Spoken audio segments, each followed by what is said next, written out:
Welcome back to RS Academy. Hello my dear friends, कैसे हैं आप सभी लोग। चलिए आज की क्लास में हम स्टार्ट करने वाले हैं numerical on the topic refrigeration and air conditioning. जैसा कि मैं कहना चाहूँ कि ये जो हम आज न्यूमेरिकल करने वाले हैं या फिर बेसिक कॉन्सेप्ट हम समझने वाले हैं और साथ ही साथ प्रीवियस ईयर क्वेश्चंस देखने वाले हैं यूनिट थर्ड पे, जो कि यूनिट थर्ड किस पे है, रेफ्रिजरेशन एंड एयर कंडीशनिंग पे।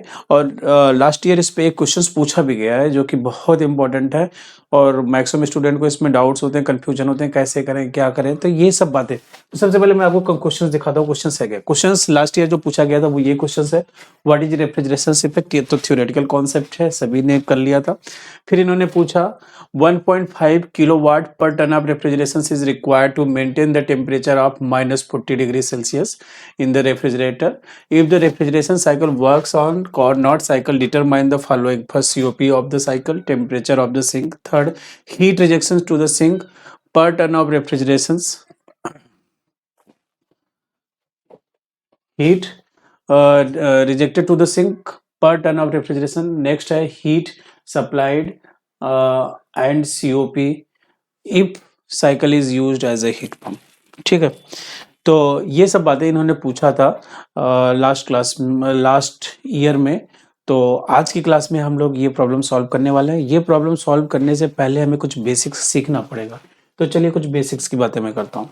ठीक है,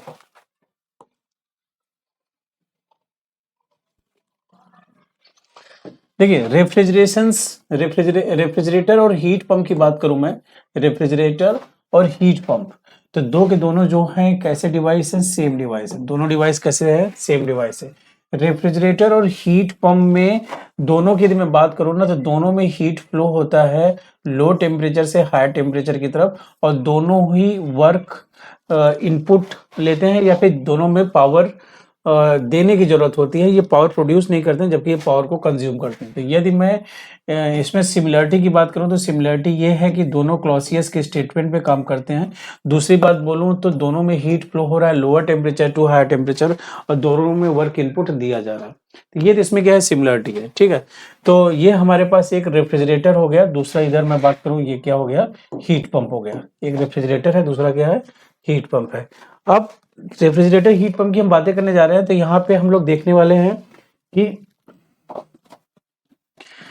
रेफ्रिजरेटर और हीट पंप को हम यहाँ पे देखने वाले हैं। ये हमारे पास जो है, ये क्या हो गया, लोअर टेम्परेचर, और ये क्या हो गया, हायर टेम्परेचर, और हमने कुछ वर्क इनपुट दे दिया, और यहाँ से क्यूएल हीट जा रहा है, यहाँ पे क्यूएच हीट रिजेक्ट हो रहा है। सेम यहाँ पे भी क्या हो रहा है कि ये हमारे पास क्या है, लोअर टेम्परेचर, ये हमारे पास क्या है, हायर टेम्परेचर। यहाँ से क्या है, क्यूएल हीट आप दे रहे हैं, यहाँ से क्यूएच हीट पहुंच रहा है, ये वर्क इनपुट दे रहा है। तो अब यहाँ पे दोनों डिवाइस में डिफरेंस जो है ना, तो डिफरेंस जो है वो डिजायर्ड इफेक्ट का। तो रेफ्रिजरेटर में ये डिजायर्ड इफेक्ट है जिसे हम क्या कहते हैं, कूलिंग इफेक्ट। क्या कहते हैं, कूलिंग इफेक्ट। जबकि हीट पंप में ये डिजायर्ड इफेक्ट है जिसे हम क्या कहते हैं, हीटिंग इफेक्ट। क्या कहते हैं हम, हीटिंग इफेक्ट। तो सीओपी का फार्मूला की मैं यदि बात करूं, सीओपी का फार्मूला, तो सीओपी का फार्मूला यहाँ पर दो तरह से हो सकता है। पहला, दो तरह नहीं, तीन तरह से हो सकते हैं। पहला, सीओपी ऑफ रेफ्रिजरेटर,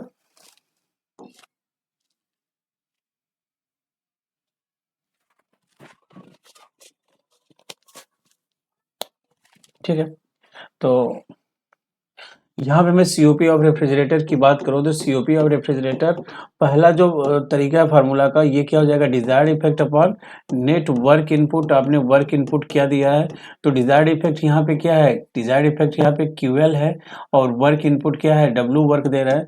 और डब्ल्यू को यदि मैं कहूँ ना कैसे निकलेगा, तो आप एक फ्री बॉडी डायग्राम बैलेंस कर देंगे। जितने एरो इन साइड जा रहे हैं एक तरफ, इन साइड क्या जा रहा है, डब्ल्यू, इन साइड क्या जा रहा है, क्यूएल, आउट साइड क्या जा रहा है, क्यूएच। तो यहाँ से हम क्या बोल सकते हैं, W इक्वल टू क्या बोल सकते हैं, W equal to Q H minus Q L.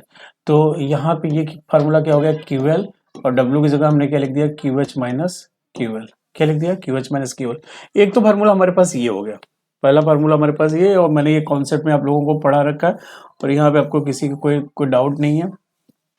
ठीक है, तो एक तो फार्मूला ये हो गया। दूसरा, यदि हमारा ये वर्क कर रहा है, क्या कर रहा है, वर्क, मैंने लिखा if work on Carnot cycle, यदि कॉर्नोट साइकिल पे वर्क कर रहा है, कॉर्नोट साइकिल पे वर्क कर रहा है तो सीओपी ऑफ रेफ्रिजरेटर का दूसरा जो फार्मूला हो जाएगा वो जहाँ पे क्यू था ना वहां पे आप टी लिख दो, सिर्फ TL upon TH minus TL, बस इतना सा आप कर देना। ये हमारे पास क्या हो गया, दूसरा फार्मूला हो गया। तीसरा फार्मूला, ये हमारे पास क्या हो गया फर्स्ट, ये हमारे पास क्या हो गया सेकेंड, ये हमारे पास थर्ड जो फार्मूला हमारे पास सीओपी का है वो हो जाएगा COP of refrigerator.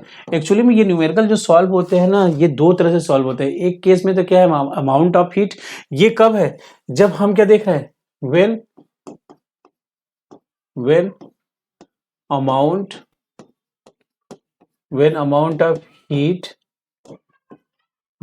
of heat is given, यदि अमाउंट ऑफ हीट दिया गया है तब ये फार्मूला लगाएंगे। ये कब लगाएंगे, इफ रेफ्रिजरेटर वर्क, क्या कर सकते हैं, if refrigerator works on Carnot cycle, यदि रेफ्रिजरेटर कॉर्नोट साइकिल पे वर्क कर रहा है तो हम ये फार्मूला लगाएंगे। ठीक है, मैं यहाँ पे फिर से लिख देता हूँ। सेकेंड क्या है, if refrigerator works on Carnot cycle पे वर्क कर रहा है तो ये फार्मूला लगाएंगे। ठीक है, थर्ड केस हमारे पास क्या है, थर्ड केस में यदि क्या दिया रहा है,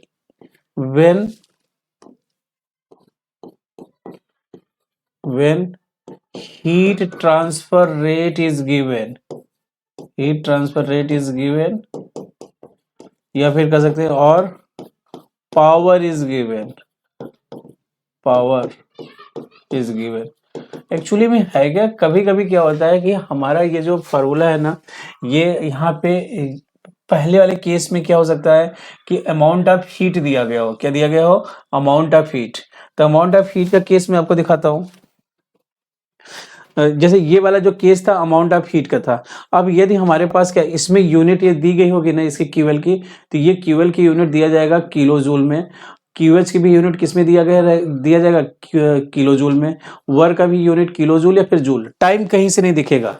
लेकिन यदि मान लीजिए कि हमारे पास ये रेफ्रिजरेटर ही है, मान लीजिए हमारे पास क्या है, ये रेफ्रिजरेटर ही है, तो यदि ये रेफ्रिजरेटर ही है और हम यहाँ पे थर्ड टाइप की बात कर रहे हैं, किसकी बात कर रहे हैं हम, थर्ड टाइप की, थर्ड ये जो केस चल रहा है। अब यहाँ पे ये क्यूएल डॉट दिया रहेगा, क्या दिया रहेगा,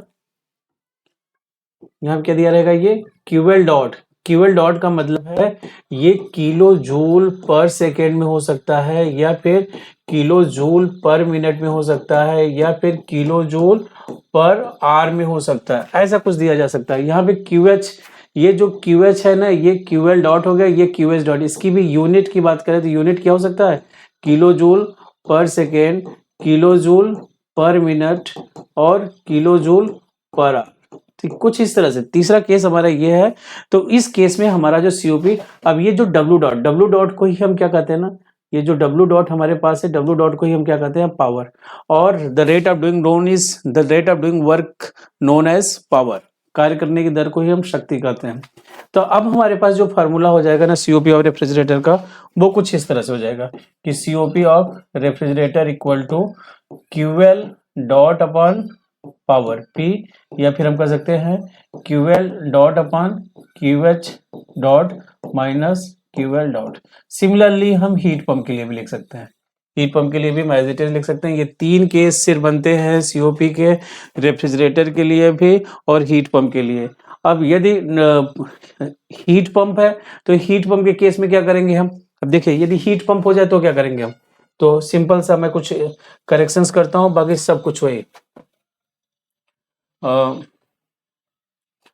यदि हीट पंप है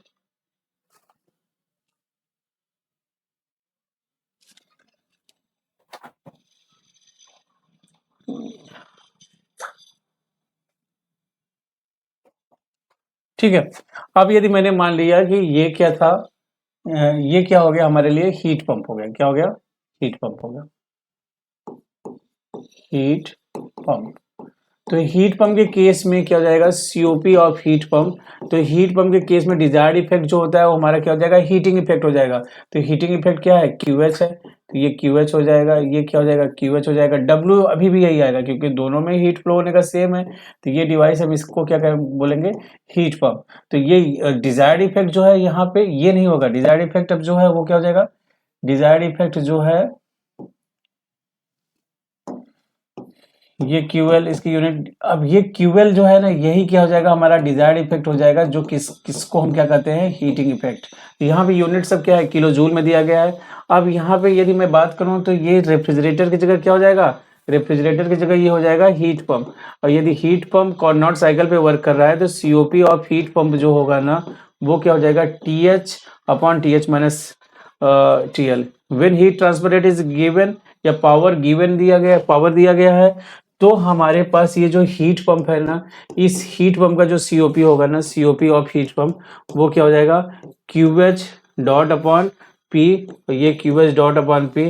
बस सिंपल सा मॉडिफिकेशंस करने के बाद कहने का मतलब ये है कि हमारे रेफ्रिजरेटर में जो COP मिलता है ना, रेफ्रिजरेटर में जो COP मिलता है ना वो होता है cooling effect upon work input, और जो हीट पंप में COP मिलता है वो होता है heating effect upon work input.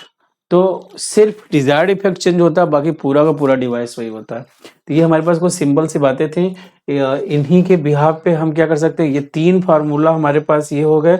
यहाँ पे ये जो है टाइम के रिस्पेक्ट में है, यहाँ पे सिर्फ अमाउंट ऑफ हीट दिया गया है। ये सिर्फ तीन बातें होती हैं, यदि ये तीन केस हमें क्लियर है ना तो कभी भी हमारा क्वेश्चंस गलत नहीं होगा। और इन तीनों पे मैं न्यूमेरिकल कराता हूँ, तो ये मैं सबसे लास्ट में कराऊंगा। सबसे पहले मैं एक आसान क्वेश्चन कराऊंगा जिससे आपका कॉन्सेप्ट थोड़ा सा अच्छा हो जाए। क्वेश्चन में दिया गया है, क्वेश्चन देखिएगा,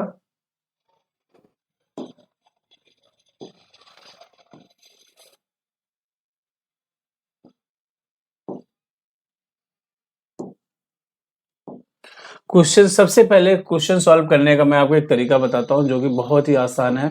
वो ये है कि आप क्वेश्चंस को पहले क्वेश्चंस को क्या करेंगे, आप क्वेश्चंस को प्रॉपरली रीड करेंगे। क्वेश्चंस को क्या करना है, कुछ बेसिक स्टेप में आपको बता रहा हूँ, क्वेश्चंस को रीड करना है, फिर गिवन डेटा आपको लिखने हैं, क्या है गिवन डेटा दिया गया है, फिर क्या फाइंड आउट करना है, और फाइंड आउट करने के बाद जो उससे रिलेटेड फार्मूला लिखते हुए हम क्वेश्चंस को कंटिन्यू कर लेंगे। ठीक है, क्वेश्चंस को हम सबसे पहले रीड करते थे। इन्होंने क्या बोला, हीट पंप, सबसे पहले क्या बोला, हीट पंप, और जिसका COP कितना है, COP है 1.7। तो मैंने यहाँ पे लिख लिया given data are, given data are, मैंने लिख लिया COP ऑफ हीट पंप जो दिया गया है वो कितना दिया गया है, 1.7। फिर इन्होंने कहा determine the heat transfer to and from the heat pump when 50 kilo joule of work is required. सिर्फ अमाउंट ऑफ हीट दिया गया है, तो इसका मतलब इन्होंने एक डेटा और दिया जो कि वर्क इनपुट है वो कितना दिया गया है, 50 किलो जूल। फाइंड आउट क्या करना है, फाइंड आउट करना है हमें, फाइंड आउट हमें करना है QL और QH, ये दोनों क्या होंगे, टू एंड फ्रॉम दोनों इन्होंने बोल दिया, तो ये हमें फाइंड आउट करना है। अब यदि मुझे इसका डायग्राम बनाना हो तो डायग्राम बना के हम कुछ इस तरह से देख लेंगे। देखिए ये हमारे पास एक मैंने हीट पंप बना दिया, ये वर्क इनपुट हम दे रहे हैं, यहाँ से लोअर टेम्परेचर TL से जो हीट एक्सट्रैक्ट हो रहा है QL, जो अमाउंट ऑफ हीट रिजेक्ट हो रहा है हाई टेम्परेचर पे वो QH है, और इन्होंने W दे भी रखा है, W कितना है 50 किलो जूल, और ये हमारा डिवाइस क्या है, हीट पंप, और हमें QL QH निकालना है।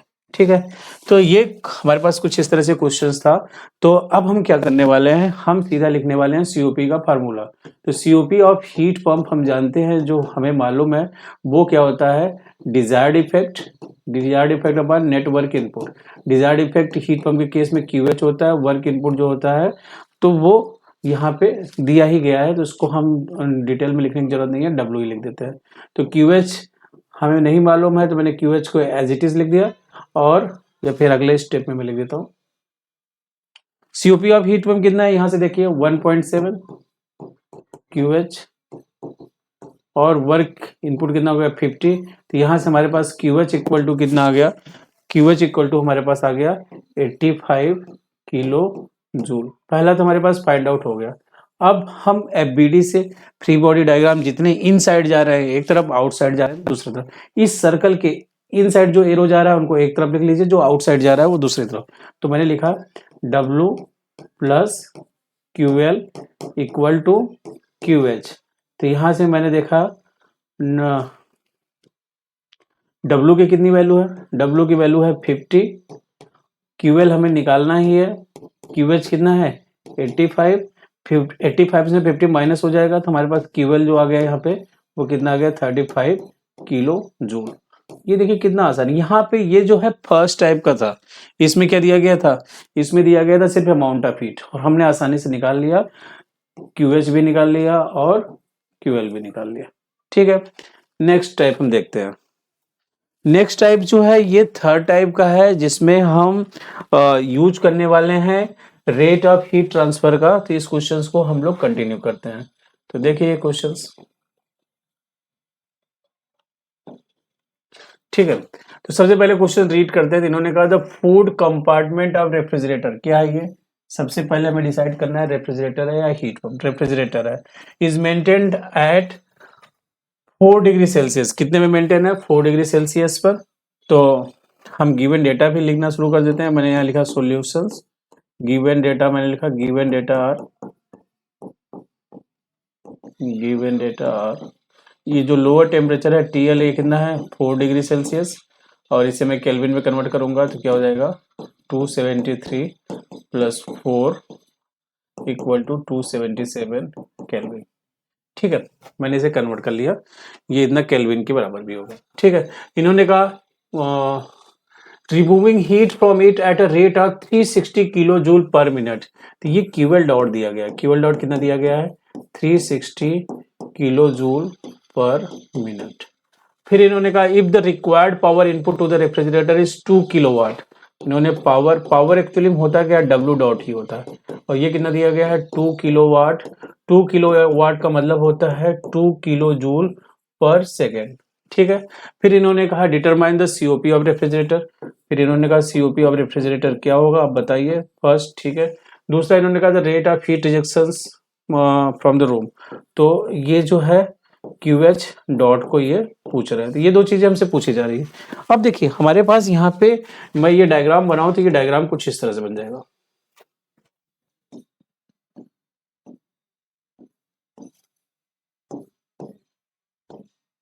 ठीक है, तो ये हमारे पास क्या है TL लोअर टेम्परेचर, ये हमारे पास क्या है TH हायर टेम्परेचर।